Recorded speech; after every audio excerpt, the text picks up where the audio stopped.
ദിനുവയിൽ ഇവിടെ വേടൻ ഇപ്പോൾ എത്ര വയസ്സാണോ, 29 30 എന്നറിയില്ല. പക്ഷേ ഈ 29 വർഷക്കാലത്തിനിടയിൽ വേടൻ ഓർമ്മ വെച്ച നാൾ മുതൽ വേടൻ കടന്നു വന്ന കനൽ വഴികളെക്കുറിച്ച്, അവൻ തുറന്നു വന്ന നരകവാതികളെക്കുറിച്ച്, അവൻ്റെ ഉച്ചിയിൽ ചവിട്ടപ്പെട്ട കാലുകളെക്കുറിച്ച് കുറേ അധികം വ്യക്തിപരമായി അറിയുന്ന ആൾ കൂടിയാണ് ഞാൻ ദിനു. ഈ പറയുന്ന ഓർമ്മകളൊക്കെ അവൻ്റെ ഉള്ളിൽ വല്ലാത്തൊരു തീയായി ഘനീഭവിക്കുന്നുണ്ട്. അവൻ പറയുന്ന വാക്കിൽ ഒരുപക്ഷെ വേടൻ്റെ വാക്കുകൾക്ക് വലിയ ഭീകരമായ സാഹിത്യഭംഗി ഉണ്ട് എന്ന നിലപാട് നിൽക്കില്ല. പക്ഷെ അത് വേടൻ പാടുമ്പോൾ, ഈ ആർജവം പുറത്തു വരുമ്പോൾ അത് ചിലരെ പൊള്ളിക്കും.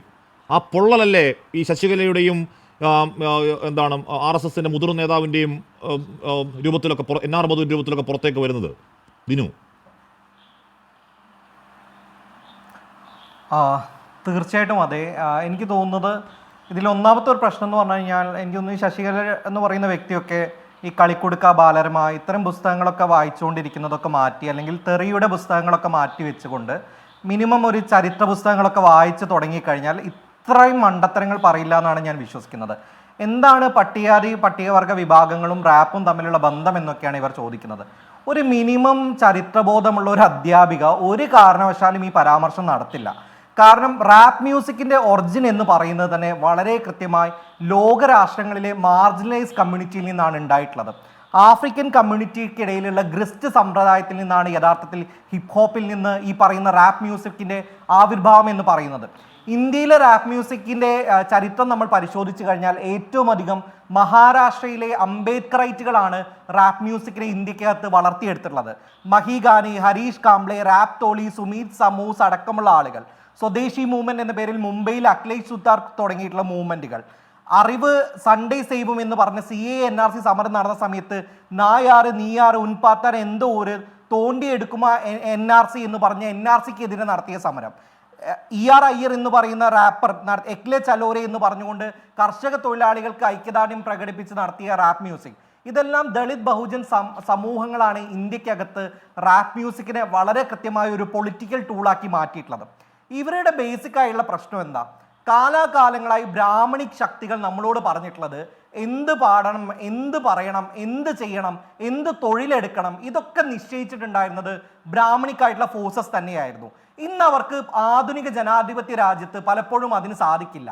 അതിന് സാധിക്കാതെ വരുമ്പോൾ വളരെ കൃത്യമായി കൊണ്ട് ഇവർ പറയുകയാണ് പട്ടികവർഗക്കാർ തനത് കലയിലേക്ക് പോകണമെന്ന്.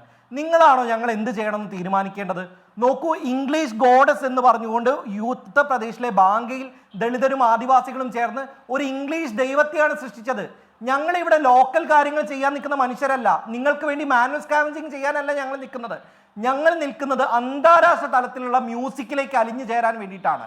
അന്താരാഷ്ട്ര ക്വാളിറ്റിയിലുള്ള മ്യൂസിക് പ്രൊഡക്ഷൻ ചെയ്യാനാണ് ഞങ്ങൾ ഇവിടെ നിൽക്കുന്നത്.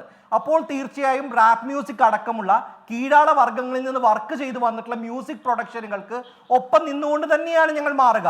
നിങ്ങൾ കൂടുതൽ ഇന്ത്യയിലേക്ക് ചുരുങ്ങാൻ വേണ്ടി ശ്രമിക്കുമ്പോൾ, നിങ്ങൾ കൂടുതൽ മനുവാദത്തിലേക്ക് ചുരുങ്ങാൻ വേണ്ടി ശ്രമിക്കുമ്പോൾ, ഞങ്ങൾ ഒരു അന്താരാഷ്ട്ര പൗരനാവാനാണ് ഓരോ നിമിഷവും ശ്രമിച്ചുകൊണ്ടിരിക്കുന്നത്. ഒന്നാമത്തെ വ്യത്യാസം എന്ന് പറയുന്നത്. ഇന്ത്യ എന്നാൽ മനുവാദം എന്നർത്ഥമില്ല. ഞാൻ മനുവാദികളുടെ ഇന്ത്യയിലേക്ക് ചുരുങ്ങുന്നു എന്നാണ് സൂചിപ്പിച്ചത്. ദേശരാഷ്ട്രങ്ങളെ ഇത്തരം അതിരുകൾ ഭേദിച്ചുകൊണ്ട് യൂണിവേഴ്സൽ പൗരത്വത്തിലേക്ക് മാറാൻ വേണ്ടിയിട്ടാണ് ഞങ്ങൾ അടങ്ങുന്ന സമൂഹം ശ്രമിച്ചുകൊണ്ടിരിക്കുന്നത്. ഇത് ആദ്യമായി പറഞ്ഞത് വേടൻ മാത്രമൊന്നുമല്ല. ഇവിടെയുള്ള ചെങ്ങന്നൂർ ആദിപ്പാട്ടിന്റെ കാലത്ത് പാലുവൻ കോയി എന്ന് പറയുന്ന ശൂദ്ര സമുദായത്തിൽപ്പെട്ട ആളോട് താൻ വേണമെങ്കിൽ വഴിമാറി നടന്നോ തമ്പുരാനെ എന്ന് വളരെ കൃത്യമായി പാട്ടിനകത്ത് നമ്മൾ പറഞ്ഞിട്ടുണ്ട്. പാമ്പാടിപ്പാട്ടിനകത്ത് ദൈവനൂല് പൊയ്നൂലാണെന്നും അന്നനൂലാണ് നൂല് എന്ന് വളരെ കൃത്യമായി ബ്രാഹ്മണിക്കായുള്ള ത്രെഡിനെ കുറിച്ച് ഞങ്ങൾ കൃത്യമായി പറഞ്ഞിട്ടുണ്ട്. പൊയ്കയിലപ്പച്ചന്റെ പാട്ടുകൾക്കകത്ത് കാവ്യ വസ്ത്രം ധരിച്ചവരെ, വേദസാരം പഠിച്ചവരെ പറയൂ പുല പാരിൽ വന്നത് എങ്ങനെയെന്നും, ആരിപ്പൂ പട്ടന്മാരെ തെയ്യന്താര, കീറ തുണിയുടുത്തെ തെയ്യന്താര എന്നും വളരെ കൃത്യമായി കൊണ്ട് 100 വർഷങ്ങൾക്കും 1910 മുതൽ നമ്മൾ കൃത്യമായി സൂചിപ്പിച്ചിട്ടുണ്ട്. അപ്പം ഈ ധാരയുടെ തുടർച്ച, അതായത് ഈ ധാരയൊക്കെ വിഘടനവാദമാണെങ്കിൽ ഈ ധാരയുടെ തുടർച്ചയാണ് ഞങ്ങൾ ഉയർത്തുന്ന ജനാധിപത്യവാദം എന്ന് തന്നെയാണ് പറയാനുള്ളത്. ഇവിടെ തൃശ്ശൂരുള്ള ഒരു അമ്പലത്തിൽ ബ്രാഹ്മിൻ കക്കൂസ് എന്നൊരു കക്കൂസ് ഉണ്ടായപ്പം അത് വിഘടനവാദമാണ് ഹിന്ദുക്കൾക്കിടയിൽ എന്ന് പറഞ്ഞുകൊണ്ട് ശശികല ടീച്ചർ രംഗത്ത് വന്നിട്ടുണ്ടായിരുന്നില്ലല്ലോ. ഇവിടെ ബ്രാഹ്മിൻ സാമ്പാർ പൗഡറും ബ്രാഹ്മിൻ പുട്ടുപടിയും മാർക്കറ്റിൽ ഇറക്കുന്ന സമയത്ത് ജാതി പറഞ്ഞുകൊണ്ട് മാർക്കറ്റിംഗ് നടത്തുന്നു എന്ന് പറഞ്ഞുകൊണ്ട് അവരൊരിക്കലും തിരിച്ചു വന്നിട്ടില്ലല്ലോ. ഇവിടെ വളരെ കൃത്യമായി ജാതീയതയ്ക്കെതിരായിക്കൊണ്ട് ഉപജാതി ബോധത്തിന് കൂടെ എതിരായിക്കൊണ്ട് പാണനും പറയനും പുലയനുമല്ല ഞങ്ങളെന്നും നിങ്ങൾ തമ്പുരാൻ എന്നും ഉറച്ചു പറയുന്ന സമയത്ത് ഇതെങ്ങനെയാണ് ജാതി വിഘടനവാദമാവുക? ജാതി വിഘടനവാദത്തിനെതിരെ നിങ്ങൾ പ്രവർത്തിക്കണമെങ്കിൽ ആദ്യം തന്നെ നായർ സർവീസ് സൊസൈറ്റിയും ബ്രാഹ്മൺ സഭകളും അടക്കമുള്ളവ നിരന്തരം നടത്തുന്ന വർണ്ണാശ്രമ ധർമ്മ വ്യവസ്ഥയെ അനുകൂലിക്കുന്ന ശാസ്ത്രത്തെ നിഷേധിക്കാനാണ് നിങ്ങൾ രംഗത്തിറക്കേണ്ടത്. ഒരേ ഒരു ലക്ഷ്യമേ ഉള്ളൂ, അനിഹിലേറ്റ് കാസ്റ്റ് എന്നത് തന്നെയാണ്. ഉറപ്പായും ഈ പറയുന്ന വേടൻ പറയുന്നതിൽ ഒരു കഥയുമില്ലെങ്കിൽ, വേടൻ പറയുന്ന അല്ലെങ്കിൽ വേടം വന്നതിന് ശേഷമാണ് ഈ പറഞ്ഞ ജാതി പ്രശ്നമൊക്കെ ഉണ്ടാവുന്നെങ്കിൽ വേടൻ പാടുന്നതിന് ആൾ കൂടാൻ പാടില്ലല്ലോ. ഇപ്പോൾ കെ പി ശശികല അവിടെ പ്രസംഗിക്കുന്നിടത്ത് ആകെ 9 പേരാണെങ്കിൽ വേടൻ്റെ അവിടെ കൂടുന്നത് 9,000 പേരാ. അതെന്തുകൊണ്ടാണ് എന്ന ചോദ്യം കൂടി ഉണ്ടല്ലോ.